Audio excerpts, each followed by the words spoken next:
Let's get started. Okay, we are going to cover 4 areas this course. Reading comprehension, writing. Basically, it's in connection with SAT writing test.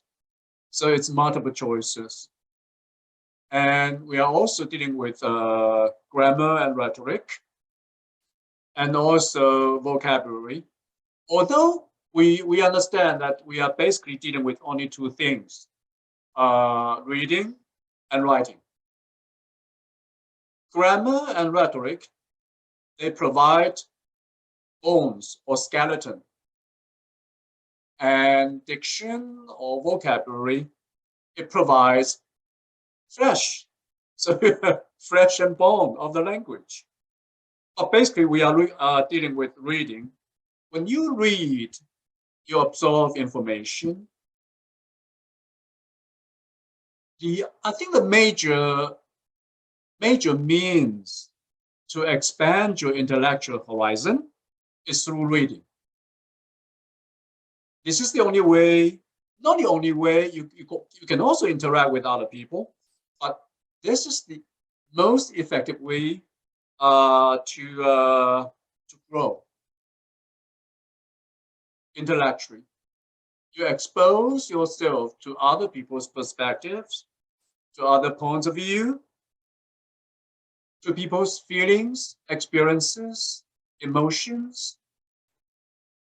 And very often, the same case with music or painting, you understand the nuances, subtleties of meaning.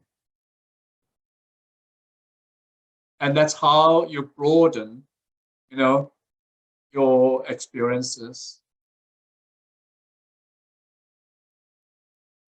You absorb information through reading, and you write to express your ideas, to achieve effective communication. So these are the 2 basic ways. Especially in a democracy, you need, if you want to be a responsible citizen, you have to understand the messages sent to you, and you have to be able to communicate. And that's why the reading skills, the writing skills are going to stay with you throughout high school, college, and even when you enter the workforce, when you go into the society. Your identity is going to be inseparable from your ability to command the English language. It's going to stay with you all your life. Even the way you perceive the world would be determined to a great extent how good your English is.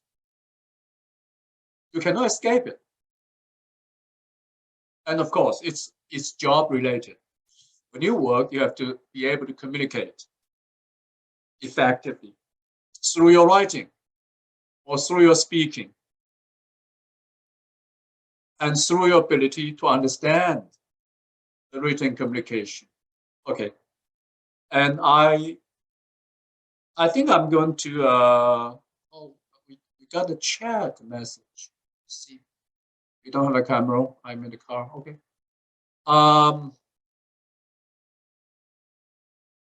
We have guiding principles for everything we do here. There are altogether 3, just 3. The first one is unity. When you write, you need to have a main idea.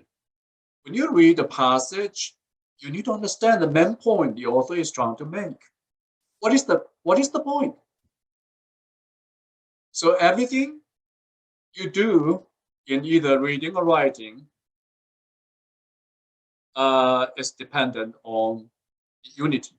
You have one thing to say.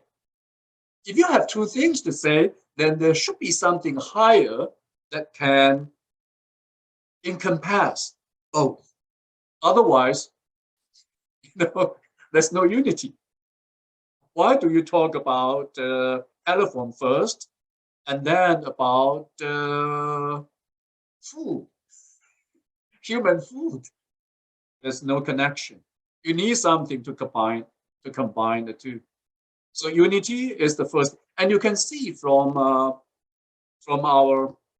reading, from SAT reading passages and writing passages, you can see that each passage has a main idea, which controls everything. Whenever you hesitate, whenever you have uncertainty, recall the main idea. What is the main idea? Is this choice related to the main idea or not? If you are stuck, between two choices, then see how closely one of them is related to the main idea. That one must be the answer. That's how you make judgment. Okay. This is the first principle, unity, main idea. The second one is coherence. When you write, when you read, you need logical connection. For instance, between two independent clauses, if you want to combine them into one idea, one sentence, you need a coordinating conjunction to form them into a compound sentence. Or if you have two ideas, you want to make one the main idea, the other is supplementary or secondary, you need a coordinating conjunction to connect the two. Otherwise, if you just put a comma between the two independent clauses, you create a comma splice. You must have heard of it. That's why your English teachers so hate comma splices. It's a grammar error. Egregious.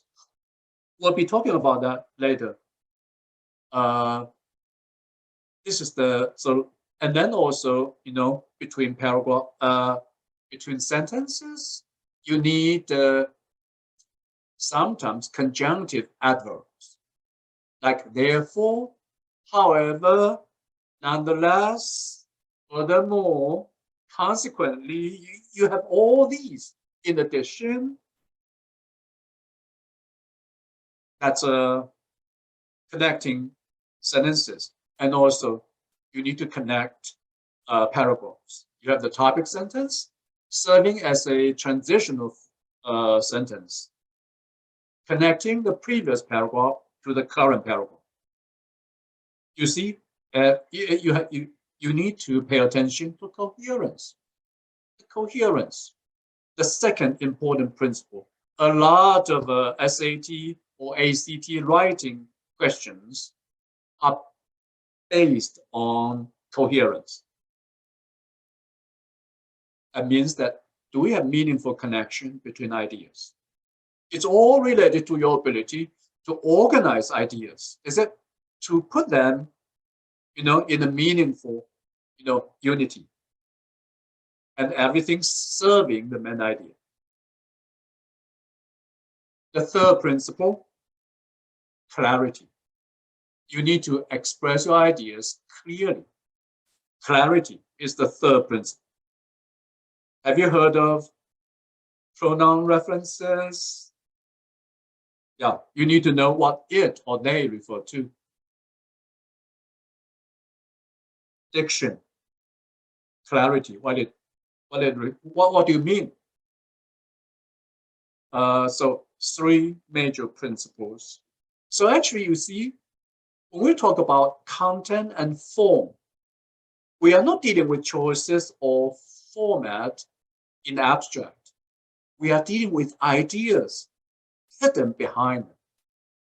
The ideas, how you relate ideas to each other.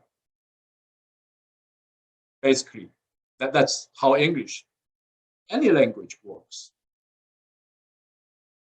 So if you don't understand the idea, you are not sure if you're on the right track. You cannot be certain. You have to understand the idea. Idea, or the main idea, is the soul of writing or reading. Is the very thing. Otherwise, you don't have being. Does not exist. There's no being, no existence, unless you have a controlling idea, which make everything in this piece of writing connected to each other. And so our methodology would be always elimination. What do I mean? You don't choose the right one, never. When you choose something, you assume that you know everything. You are omniscient. You know everything. And if you assume that kind of intellectual, superiority, you are in danger. You heard of the, Socrates in ancient Greece.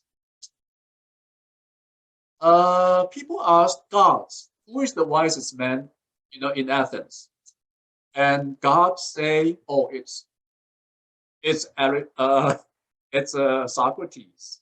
And people approach Socrates saying that God said that you are the wisest man in our city. And Socrates said, what? I know nothing. And then he began to think and came to the conclusion, oh, now I understand. I'm the wisest man because I know that I'm ignorant. Because you assume that you know nothing, but we know some rules. We know some rules. So according to those rules, we eliminate, out of the 4 choices, we eliminate 2, C and D. We cannot decide between A and C. But you solve the problem by 50%. You only have 2 choices. You use another rule. Usually, there's a pattern in SAT testing. 2 choices can be eliminated by 1 rule. And the 2 remaining ones, you can decide by another rule. This is the same logic you apply in math or physics or chemistry, or even by Sherlock Holmes. When he's trying to find the guilty person, the culprit, he would rule out possibilities. Or that guy, gentleman A, he cannot be there. He cannot be, have been there last night. No, it cannot be him. Gentleman B, also, you got, an alibi there, so it's impossible for him to be there. So the last person, no matter how absurd, how unexpected, must be the murderer. That's how we do it. We eliminate. So this is our, we call it, standard operational procedure. Our we call it SOP. In every company, you have that, standard operational procedure. But we are individuals, so each one of you need to find out what works best for you. By working on the passages carefully. This is how we control the quality. Some of us always get, out of 44 items in writing packet, we got 38, 39, and can never exceed that number. So probably this is not something about our knowledge. This is something about our working habit. So our goal is to try to convert our knowledge of rules through elimination, convert those rules, our knowledge of those rules, into our instinct. So when we write, by our instinct, we avoid those mistakes. We know there's something wrong there. It becomes a habit. This is another matter because many of us cannot apply what we know to our writing. We can't. And the second advantage of this is that by elimination, when you are able to eliminate two choices and there are two remaining, you cannot decide. And that's the time when you raise questions. How come? What happened? Could you show me? Could you explain? Is it because I don't know something? Or because my logical reasoning doesn't work? Is there something? No? Or is the habit? We'll work on that. So don't treat SAT homework or in-class work as routine. I know we have been brought up from elementary school through middle school to high school, treating homework as routine work. Anyway, it just takes time. There's not too many challenging things, so I can wait. I can wait until the last night, and then I get it done, and then tomorrow it's due. Don't do that. You need to work on it seriously. Reading, if necessary, read 3 times if you can. And you might say that, it's a timed test. In-class practices will impose that time limit. But as homework, you can work it, within a time period. But do it again to make sure that you don't make any mistakes. Since I'm going to ask you around to see, I'm going to ask you to share your answers with all of us in the chat. So you need to be prepared to do that. Okay. So let's read, analyze, and think. The only nutrition you receive is from struggle with the text, and you enhance your abilities by that. I originally planned to have 2 assessments, but let's do more next week.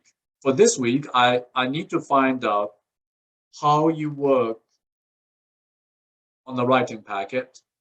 Next week, maybe reading.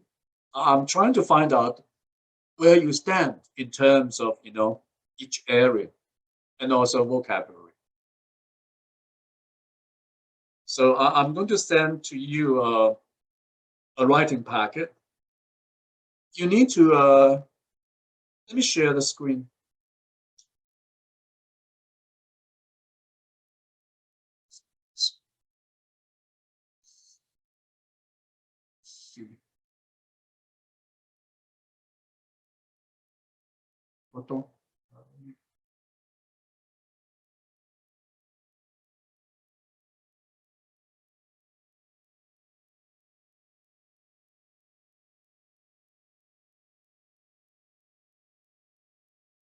Good. Let me share this.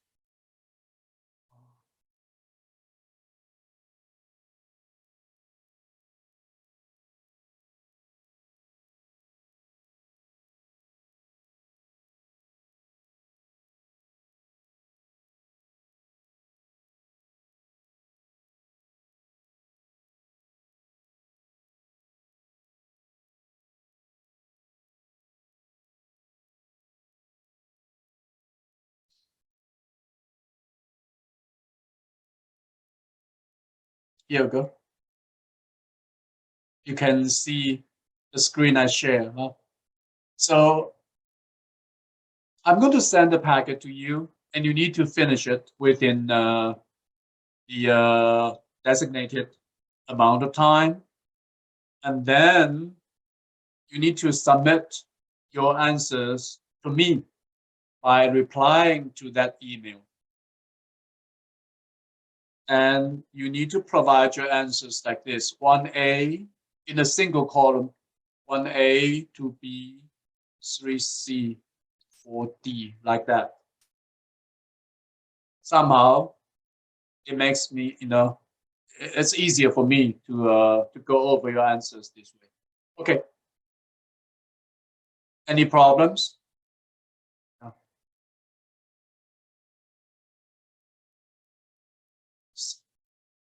So right now, I'm going to send you the packet. I don't know if I have all of your emails or I have your parents.